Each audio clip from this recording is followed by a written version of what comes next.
Student, आप देख रहे हैं गेजन सक्सेस पॉइंट और आज हम कर रहे हैं +2 अकाउंटेंसी का चैप्टर सेकंड। इसका नाम है बेसिक अकाउंटिंग टर्म्स।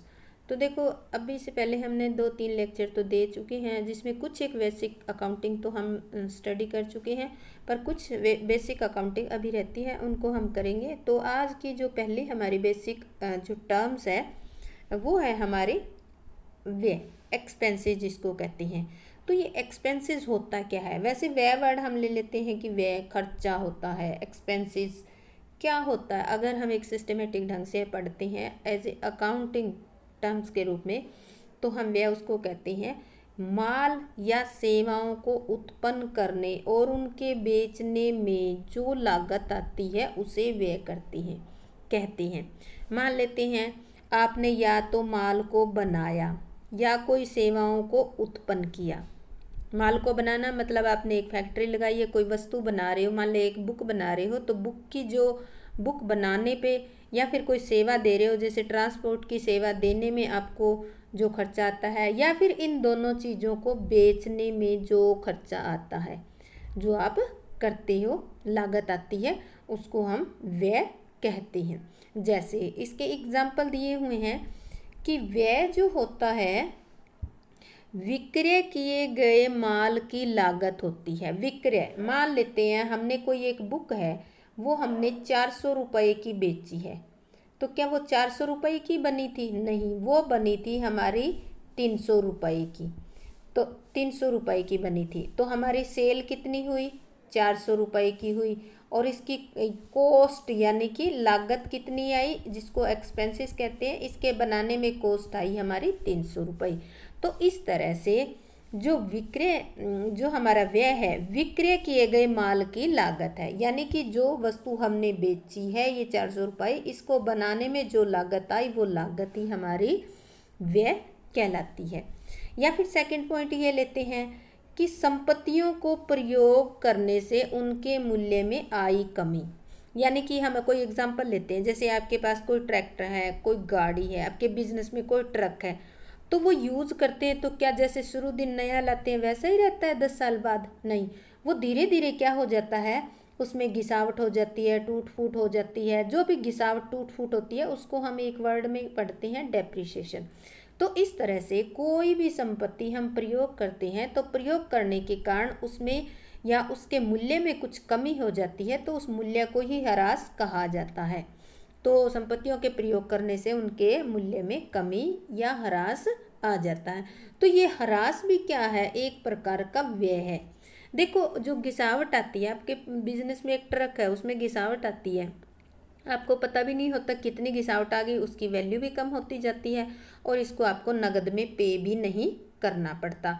पर जितनी वैल्यू कम हुई है आपके ट्रक की, उतना क्या है आपके लिए? वो एक्सपेंसेस ही है, इसलिए उसको एक्सपेंसेस माना जाता है।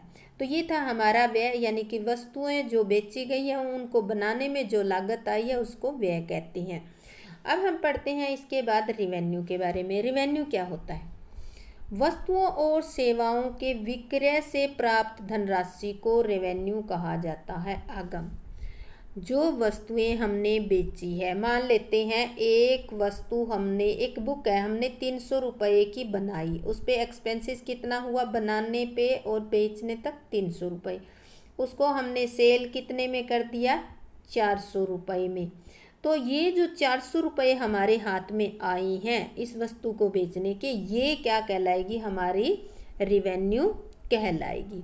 जो किसी वस्तु को बेचने से हमारे हाथ में रुपए आते हैं वो रिवेन्यू कहलाता है। एक एग्जांपल लेते हैं, जैसे कुल विक्रय, पर इसमें रिवेन्यू के अंदर आपको कुल विक्रय लेकर चलना पड़ेगा, एक बुक का नहीं होगा, या एक साल का हम मान के चलेंगे, या एक महीने का, कुछ टाइम का होता है। ये कुल विक्रय 5 लाख रुपए का है, आपने माल बेचा है, कोई टाइम लिमिट नहीं दी है, यहाँ पे कुछ भी हो सकता है, एक दिन, एक हफ्ता, एक महीना, कुछ भी हो सकता है, पर वर्ड कुल दिया हुआ है। कुल विक्रय आपका 5 लाख रुपए, यानी कि कुल आपने माल कितना, टोटल माल सेल किया आपने 5 लाख रुपए का। तो 5 लाख रुपए का आपने किया है, तो इसमें कुछ प्रॉफिट भी तो कमाया होगा। इसमें ज़रूरी नहीं है कि 5 लाख का माल, इसको बनाने में 5 लाख अगर लागत आ गई है तो आप 5 में नहीं बेचोगे। तो कुल सेल कर दिया आपने 5 लाख की। इस माल को बनाने पे कितना खर्चा आया है, लागत आई है 4 लाख रुपए। तो ये क्या है आपका एक्सपेंसेस। देखो आपने 4 लाख रुपए लागत लगा के जो माल बनाया था उसको 5 लाख में बेच दिया। तो इस 5 लाख रुपए को हम क्या कहेंगे, आगम कहेंगे या रिवेन्यू कहेंगे। एक बात ध्यान रखनी है, जहाँ भी रिवेन्यू वर्ड आ जाता है तो वो रिवेन्यू जो होती है ऐसी इनकम होती है जो नियमित रूप से प्राप्त होने वाली होती है, जैसे daily, weekly, monthly, half yearly, quarterly, इस तरह से रिसीव होने वाली होती है। ये नहीं है कि आपका एक कोई पुराना स्कूटर था और आपने साल में एक बार बेच दिया, उससे ठीक है पैसे तो आएंगे आपके पास, पर उसको रिवेन्यू नहीं कहेंगे क्योंकि वो आपकी नियमित नहीं है। आपके पास बहुत सारे पुराने स्कूटर नहीं है कि आप बेच दो। हाँ, अगर आप स्कूटर पुराने लेकर उनका बेचने का काम कर रहे हो तब आप रिवेन्यू कह सकते हो। तो कैसी होनी चाहिए, ये जो इनकम मिल रही है उसमें क्या होनी चाहिए, कंटिन्यूटी होनी चाहिए। ये इस एक पॉइंट से ही रिवेन्यू को समझा जा सकता है। इसके बाद आता है इनकम। इनकम क्या होती है, माल के विक्रय से प्राप्त राशि को कुल आगम कहते हैं। ये हमने पढ़ लिया कि जो माल हम बेचते हैं उससे जो कुल टोटल अमाउंट हमें मिलती है उसे रिवेन्यू कहते हैं। और बेचे गए माल की लागत को हम व्यय कहते हैं, ये भी हमने पढ़ लिया। जो माल बेचा है उसके बनाने पे जो खर्चा आया उसको हम एक्सपेंसेस कहते हैं। जैसे कुल विक्रय कितना है, 5 लाख का, विक्रय किए गए माल की लागत 4 लाख रुपए है। तो अगर हमें निकालना है इनकम तो कैसे निकालेंगे, हम क्या करेंगे, तो 5 लाख रुपए आगम को आगम तथा 4 लाख को एक्सपेंसेस कहा जाएगा और इसका जो अंतर आएगा 1 लाख रुपए वो क्या कहलाई जाएगी, इनकम कहलाई जाएगी। यानी कि आप कहोगे कि हमने 4 लाख रुपए का माल बनाया जिस पे लागत 4 लाख आई और उसको 5 लाख कमा दिया। तो हम अगर आम भाषा में कहते हैं तो भाई कितने कमा लिए, तो आप कहोगे मैंने ये 1 लाख रुपए कमा लिए। वो कमा लिए वही क्या है, आपकी इनकम है। तो आगम और व्यय का जो डिफरेंस होता है उसी को ही हम क्या कहते हैं, इनकम। आगम और व्यय का जो डिफरेंस होता है, रिवेन्यू एंड एक्सपेंडिचर के डिफरेंस को ही इनकम कहा जाता है। जैसे एक इक्वेशन लेते हैं, इनकम क्या होती है, रिवेन्यू माइनस में एक्सपेंसेस। इस तरह से करके हम निकाल लेते हैं। जैसे आपका क्या आया था, इसके अंदर रिवेन्यू आया था आपका 5 लाख रुपए, ठीक है, और एक्सपेंसेस कितना था, 4 लाख रुपए। तो आप सीधा सीधा बता सकते हो कि 1 लाख रुपए इनकम हुई है। तो इस तरह से आप निकाल सकते हो। इसके बाद आता है प्रॉफिट। प्रॉफिट क्या होता है, इसको ध्यान से समझना, ये 2 पॉइंट मिलते जुलते आएंगे, प्रॉफिट और गेन। नीचे लिखा हुआ है गेन और ये प्रॉफिट, डिफरेंस है इसके अंदर थोड़ा सा है। प्रॉफिट से अभिप्राय किसी संस्था के एक वित्त वर्ष की अवधि, क्या टाइम ले लिया इन्होंने, टाइम पीरियड ले लिया, एक वित्त वर्ष की अवधि के दौरान कुल व्यय, टोटल एक्सपेंडिचर लिए इन्होंने, टोटल एक्सपेंडिचर का टोटल इनकम, टोटल रिवेन्यू का अधिक्य है। यानी कि इसने कहा एक वित्त वर्ष की अवधि के दौरान कुल व्ययों पर, यहाँ पर वर्ड लिखा हुआ कुल व्ययों पर कुल आगमों का अधिक्य है। यानी कि जो क्या है, हमारे कुल आगम जो है कुल व्ययों से ज़्यादा है। यानी कि टोटल रिवेन्यू टोटल हमारी एक्सपेंसेस से ज़्यादा है। तो कैसे निकालेंगे, फॉर्मूला सेम वही लगेगा इनकम वाला। उसमें क्या था, हमने कोई एक दिन की ले ली, कोई एक आइटम से रिलेटेड ले सकते हैं, उसको इनकम कहते हैं। पर प्रॉफिट जहाँ आता है वहाँ पूरे एक साल का लिया जाता है कि अपने साल में, तो साल के दौरान आपने क्या किया, टोटल रिवेन्यू मान लेते हैं आपका है 5 लाख रुपए, ठीक है, आपने पूरे साल के अंदर सेल कितने की, 5 लाख रुपए। इस जो प्रोडक्ट को जिसको 5 लाख में बेचा है उस पे खर्चा आ गया आपका 3,50,000, पूरे साल का खर्चा है ये। तो अब आप क्या कहोगे, हाँ साल के दौरान हमें 1.5 लाख रुपए का प्रॉफिट हो गया है। तो इस तरह से हम क्या निकालेंगे, प्रॉफिट निकालेंगे। अब प्रॉफिट के अंदर एक ही पॉइंट ध्यान रखने वाला है, वो क्या है, ये जो टोटल रिवेन्यू और टोटल एक्सपेंडिचर लिए जाती हैं वो एक वित्त वर्ष की अवधि के लिए जाते हैं, यानी कि एक साल के लिए जाते हैं। और एक साल के लेकर जो डिफरेंस निकाल कर कहेंगे उसको हम प्रॉफिट कहेंगे। अब आ जाता है गेन। क्या होता है? हिंदी में इसे भी प्रॉफिट कहते हैं। बच्चे क्या करते हैं, उस प्रॉफिट को और इस गेन दोनों को मिला देती हैं, पर इन दोनों में थोड़ा सा डिफरेंस है, वो ध्यान देने योग्य है। इसे प्रायः किसी घटना या लेन देन के फलस्वरूप प्राप्त होने वाले मौद्रिक लाभ से है। उसमें क्या था, पूरे साल की टोटल रिवेन्यू और टोटल एक्सपेंडिचर था। और गेन जो होता है वहाँ कैलकुलेट करता है किसी घटना, कोई एक ही घटना या कोई एक ही लेन देन होता है जिसके फलस्वरूप हमें लाभ होता है। यानी कि जो भी मान लेते हैं, कोई हमने एक बिल्डिंग है, आगे एग्जांपल दे रखा है, जैसे किसी स्थायी संपत्ति के विक्रय से लाभ होता है। उदाहरण, यदि कोई भवन जिसकी लागत क्या है 10 लाख रुपए है, 10 लाख रुपए उसकी कॉस्ट है, और उसको 12 लाख में बेच दिया जाता है, तो भवन के बेचने पर क्या होगा, आपको 2 लाख रुपए का लाभ होगा। इसको लाभ हम क्या कहेंगे, हिंदी में लाभ होता है, फिर इंग्लिश में क्या कहते हैं इसको, गेन।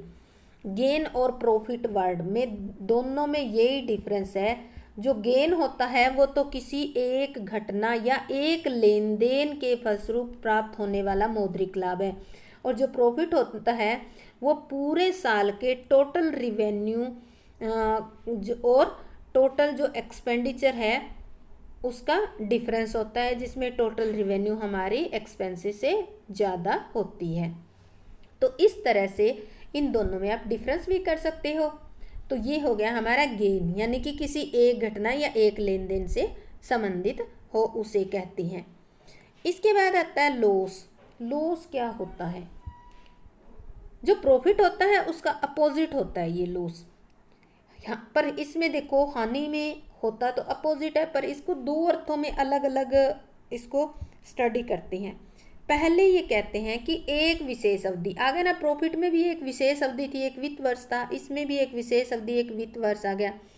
व्यवसाय के कुल व्ययों के आगम से अधिक्य को सूचित करते हैं। वहाँ क्या थे, जो टोटल रिवेन्यू थी टोटल एक्सपेंसेस से ज़्यादा थी। यहाँ क्या है, हमारे टोटल जो एक्सपेंसेस है वो टोटल रिवेन्यू से हमारे ज़्यादा है। तो इसको भी, इसमें भी वही फॉर्मूला लगेगा। तो इसमें हम निकाल देते हैं लॉस प्रॉफिट, रिवेन्यू और माइनस एक्सपेंसेस। अब मान लेते हैं हमने ऊपर वाले में किया था, क्या था, 5 लाख रुपए हमारा रिवेन्यू था, 4 लाख रुपए हमारा क्या था, एक्सपेंसेस था। तो हमारा जो प्लस में आएगा प्रॉफिट उसको कहेंगे प्रॉफिट, ठीक है। यहाँ 2 लाख रुपए रिवेन्यू है और एक्सपेंसेस कितने हो गए, 2.5 लाख रुपए। माइनस में आ गया, माइनस में आ गया तो एक्सपेंसेस को हमने यहाँ ब्रैकेट में इस तरह से दिखा दिया। तो जो ब्रैकेट में इस तरह से माइनस आ जाता है, या हम कहें कि जब एक्सपेंसेस रेवेन्यू से ज़्यादा हो जाते हैं तो उसे हम क्या कहते हैं, लॉस कहते हैं। अब हम पढ़ते हैं इसको दूसरे अर्थ में।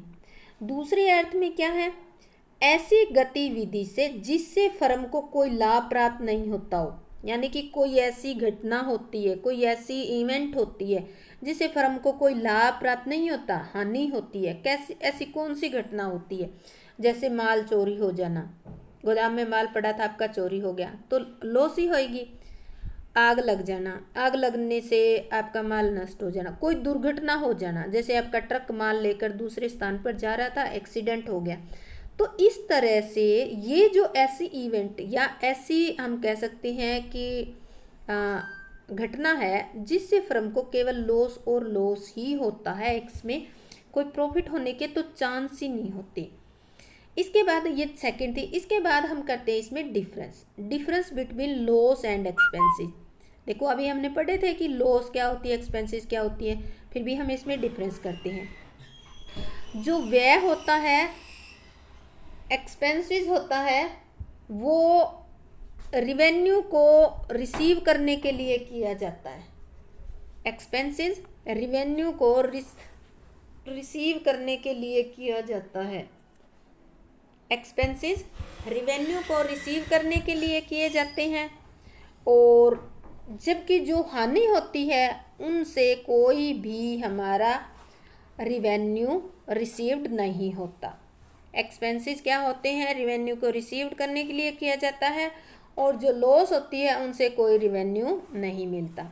जैसे कोई संपत्ति का चोरी हो जाना, अगर कोई आपकी एसेट्स है, कोई मशीनरी है, कोई जैसे ट्रक है बिजनेस का, अगर चोरी हो जाता है तो सीधा सीधा लॉस तो हो जाती है। पर हाँ, अगर वही ट्रक आपका बिजनेस में यूज़ हो रहा है, वही बिल्डिंग यूज़ हो रही है, पर वो धीरे धीरे क्या हो जाती है, वैल्यू कम हो जाती है, उसमें टूट फूट घिसावट होने के कारण ह्रास हो जाता है, तो वो ह्रास होता है वो क्या कहलाएगा, व्यय कहलाएगा। इसके डिफरेंस हम करते हैं सही। ये कई बार 2 नंबर का क्वेश्चन आ जाता है, ध्यान रखना। लॉस और एक्सपेंसेस में डिफरेंस। हानियों से आगम प्राप्त नहीं होता, बल्कि व्यय जो है आगम प्राप्त करने के लिए किए जाते हैं। एग्जाम्पल, संपत्तियों का चोरी हो जाना हानि है, और संपत्तियों पर लगाया गया ह्रास क्या है, डेप्रिसिएशन है। तो इस तरह से हम इसका डिफरेंस भी कर सकते हैं। इसके बाद आता है एंटिटी क्या होता है। एंटिटी का मतलब हम एक ऐसी यूनिट से लेते हैं, यहाँ इसमें यूनिट वर्ड का, एंटिटी का मतलब इकाई होता है हिंदी में, और इसका भी इकाई होता है। एक ऐसी यूनिट से है जिसकी स्थापना सेवा प्रदान करके या फिर माल का विक्रय करके लाभ अर्जित करने के लिए की जाती है। यानी कि एंटिटी का मतलब कोई भी आपने ऐसी यूनिट स्थापित की है, कोई भी ऐसी बिजनेस इकाई आपने स्थापित की है जिसका मकसद क्या है, या तो आप सेवा दे के या फिर माल विक्रय करके आप लाभ कमाओगे, केवल आपने लाभ कमाने के लिए प्राप्त किया है। जैसे मान लेते हैं एक विप्रो कंपनी है या मारुति सुजुकी है, या हम एग्जांपल लेते हैं आपने कोई एक शॉप ओपन की है, तो वो भी तो आपकी एक एंटिटी है। कोई भी बिजनेस यूनिट, उसको हम एंटिटी कहेंगे जो या तो सेवा प्रदान करने के लिए या माल का विक्रय करके लाभ कमाने के लिए लाभ अर्जित करने के लिए आपने स्थापित की है, तो उसको एंटिटी कहा जाता है। इसके बाद आता है टर्नओवर क्या है। टर्नओवर, ये वर्ड बहुत बार यूज होता है, टर्नओवर। अगर आपसे पूछे कि आपकी शॉप का टर्नओवर क्या है, तो कैसे बताओगे। तो जब टर्नओवर वर्ड आ जाता है तब आता है एक विशेष अवधि में आपने कुल बिक्री की है, यानी कि आपकी शॉप पर 1 साल के अंदर जो टोटल माल बेचा गया है उसको उस टोटल सेल को ही टर्नओवर कहा जाता है। किसको कहेंगे, पर इसमें टाइम पीरियड फिक्स होता है। जैसे अगर कोई टाइम पीरियड पूछ नहीं रखा तो हम कहेंगे 1 वर्ष की अवधि में जो टोटल सेल है वही टर्नओवर कहलाती है। इसके बाद आता है सोलवेंट। सोलवेंट क्या होता है, सोलवेंट सक्षम होता है, यानी कि सोलवेंट का मतलब है ऐसा कोई भी व्यक्ति या कोई संस्था जो अपना ऋण चुकाने की स्थिति में है। यानी कि कोई भी ऐसा व्यक्ति या संस्था जिसने लोन ले रखा है और अब वो उसको इजीली पे कर सकता है, उसको वापस लौटा सकता है, तो उसको हम सोलवेंट कहते हैं। और दूसरा इसका अपोजिट आता है इंसॉल्वेंट। वो क्या होता है, इससे अपोजिट होता है, जिसको दिवालिया कहते हैं। एक ऐसा कोई भी व्यक्ति या संस्था जिसने ऋण ले रखा है पर वो उस ऋण को अब भुगतान करने की स्थिति में नहीं है, यानी कि उसके पास इतना पैसा नहीं है कि वो भुगतान कर सके। वो हाथ खड़े कर देता है कि भाई मेरे पास कुछ भी नहीं है, मैं पे नहीं कर सकता, मेरे बिजनेस में है वो सब कुछ आप ले सकते हो। तो जब कोई व्यक्ति इस तरह से कोई पेमेंट करने या कोई ऋण चुकाने में कोई फर्म या कोई व्यक्ति असमर्थ होता है तो उसको इंसॉल्वेंट या दिवालिया भी कहा जाता है। तो अपना आज कुछ एक ये आइटम थी हमारी बेसिक अकाउंटिंग टर्म्स। स्टूडेंट, अगर आपको अच्छा लगा है तो इस टॉपिक को लाइक शेयर और सब्सक्राइब जरूर करें। जय हिंद, जय भारत।